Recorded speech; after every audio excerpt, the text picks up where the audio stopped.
CP दरबार में कायद ने जमील भाई फरमाया था कि it is my firm belief that our true salvation lies in following the golden rules of conduct set for us by the great lawgiver of Islam, Muhammad sallallahu alaihi wasallam. Let us lay the foundation of democracy on true Islamic principles of social and economic justice.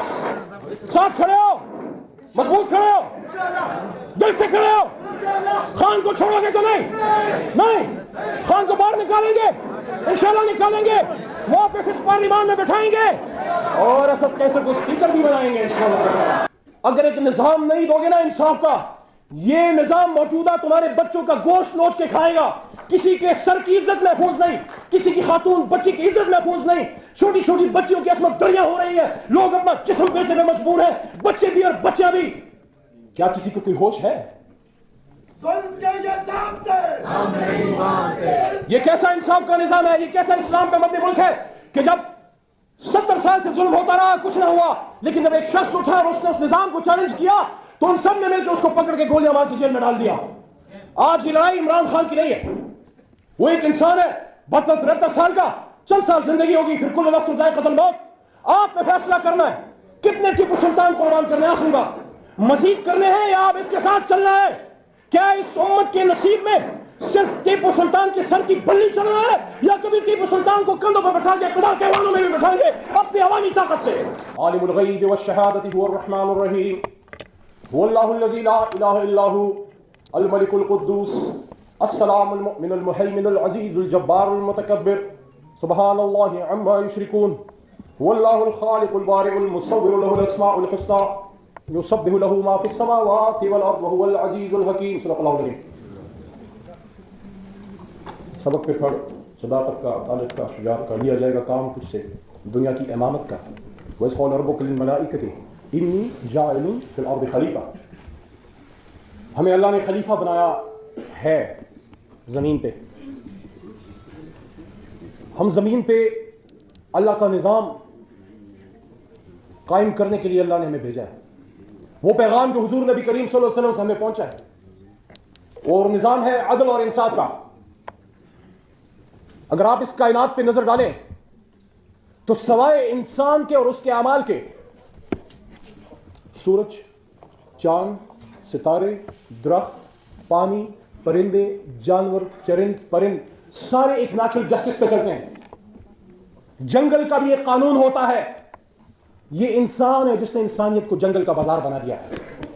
मेरे दोस्तों, हमें इस बात पे फख्र है कि हमारा ताल्लुक उस कम्युनिटी से है जिसने ये मुल्क बनाया। जिस वजह से मैं वकालत में आया, मैं साइंस का स्टूडेंट था, इंजीनियर था, साइंस की तालीम थी।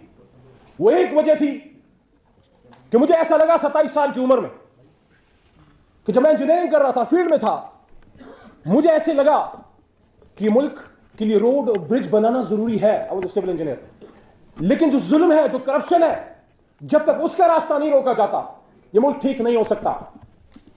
दोस्तों, मैं अल्लाह का एहसान मानता हूं कि 27 या 28 साल की उम्र में यह ख्याल मेरे जहन में आया और फिर यह सोचा कि दो रास्ते हैं, या तो ताकत के जोर से बजोर शमशीर आपने ठीक करना है, या फिर कलम उठा के कायद आज़म की तरह हक की राह में निकलना है।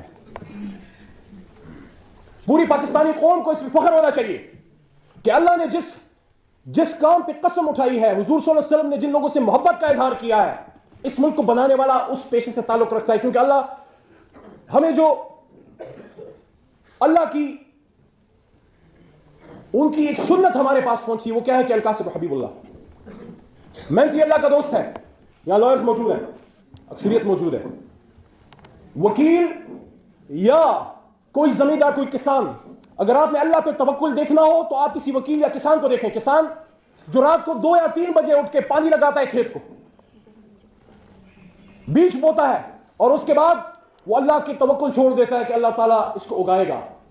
और वकील जब घर से निकलता है कचहरी में, सरदार खोसा साहब बैठे हैं, इस स्टेज तक पहुंचने में बड़ा वक्त लगता है। आपको कचहरी में वकला के बीच में बैठ के उस एक वकील का इंतजार करना पड़ता है। इसकी दरख्वास्त लिख के जमानत की आप अपनी करियर की इब्तिदा करते हैं।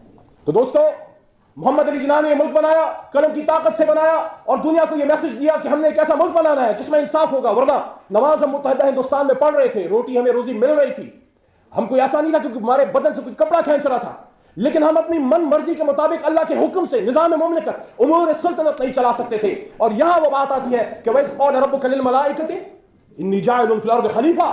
خلیفہ غلام نہیں ہوگا. اللہ اور اس کے رسول کے ماننے والے انگریز کے غلام یا امریکہ کے غلام نہیں ہو سکتے. یہ وہ میسج ہے جو عمران خان نے دیا کہ ایبسولوٹلی ایبسولوٹلی ایبسولوٹلی. میرے دوستو،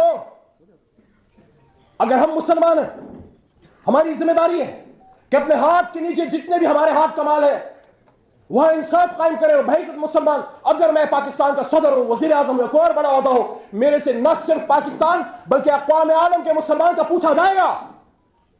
کیونکہ صرف ہم نے ایک خطہ زمین حاصل نہیں کیا تھا، یہ ایک سوچ تھی. جب ہم کہتے ہیں کہ پاکستان کا مطلب کیا، لا الہ الا اللہ، تو پھر آپ کے دل میں درد اٹھنا چاہیے. جب فلسطین میں لوگوں کے سروں کے اوپر ٹینک گزرتے ہیں، جب کشمیر میں عصمت ریزی ہوتی ہے، آپ کا دل دکھنا چاہیے. تو یہ کیسے ہو سکتا ہے کہ میں تو محفوظ رہوں لیکن میرے ملک میں اڈے ہو جہاں سے جہاز اڑ کے میرے پڑوس میں میرے مسلمان برادری افغانستان کے اوپر بم گرائیں رہے ہیں؟ تو پھر چاہے اقتدار بھی جائے، پھر ایبسولوٹلی ناٹ ہوگا. میرے دوستو، عمران خان صاحب سے میں نے ایک بہت بڑے عالم کی موجودگی میں یہ بات کی، اور آج لیڈرشپ بھی موجود ہے، آپ کے بھی نالج میں یہ بات آ جائے. میں نے چیئرمین کو کہا، خان صاحب ایبسولوٹلی ناٹ بھی ایک ریزن ہے، لیکن میرے خیال میں اس سے بڑی وجہ ایک اور ہے، اور وہ یہ ہے 75 سال سے اس ملک میں ایک نظام نہیں چلنے دیا جاتا. وہ ہے انصاف کا، وہ ہے قرآن کا. سن 42 میں جب قائد اعظم نے فرمایا کہ ہم سے اکثر لوگ پوچھتے ہیں کہ آپ جس پاکستان کی بات کرتے